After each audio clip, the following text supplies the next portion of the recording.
السلام علیکم ورحمۃ اللہ وبرکاتہ۔ عید الفطر کے آداب۔ اسلامک ویڈیو دیکھنے کے لیے شیئرنگ انفارمیشن کو سبسکرائب کریں اور ساتھ ہی بیل آئیکن کو دبا دیں تاکہ آنے والی ویڈیو آپ تک بآسانی سے پہنچ سکے۔ عید الفطر کے آداب۔ اللہ تعالیٰ نے مسلمانوں کے لیے عید کا دن خوشی اور رونق کے لیے بنایا ہے۔ مسلمان اس میں ایک دوسرے سے ملتے جلتے ہیں، ملاقات کے لیے جاتے ہیں۔ مسلمانوں کے لیے سال میں 2 عیدیں ہیں۔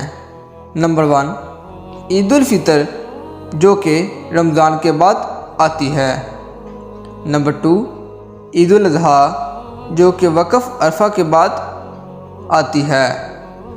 نبی کریم صلی اللہ علیہ وسلم نے عید کے آداب سکھائے ہیں۔ عید کے تمام امور میں سنت کی پیروی کی خالص نیت کرنی چاہیے۔ نمبر 1 نماز کے لیے جاتے ہوئے۔ نمبر 2 نیا لباس پہنتے ہوئے۔ نمبر 3 نماز ادا کرتے ہوئے۔ نمبر 4 رشتہ داروں سے ملاقات کرتے ہوئے۔ نمبر 5 خوشی کا اظہار کرتے ہوئے۔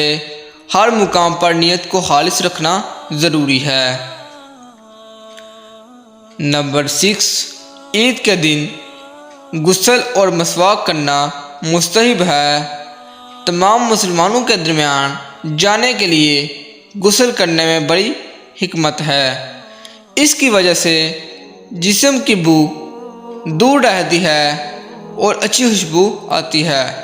نافع سے روایت ہے کہ سیدنا عبداللہ بن عمر رضی اللہ تعالیٰ عنہ عید الفطر کے دن عیدگاہ جانے سے قبل غسل کرتے تھے۔ خوشبو لگانی چاہیے۔ صفائی اور نظافت کی انتہا خوشبو پر ہوتی ہے۔ اس سے انسان کو سکون نصیب ہوتا ہے۔ عید کے دن بہترین خوشبو لگانی چاہیے۔ دوستوں میں امید کرتا ہوں کہ آپ کو میری بات سمجھ آ چکی ہوگی۔ اس طرح کی مزید اسلامک ویڈیو دیکھنے کے لیے اینڈ انفارمیٹیو ویڈیو دیکھنے کے لیے میرے چینل کو سبسکرائب کریں۔ ملتے ہیں نیکسٹ ویڈیو میں۔ اللہ حافظ۔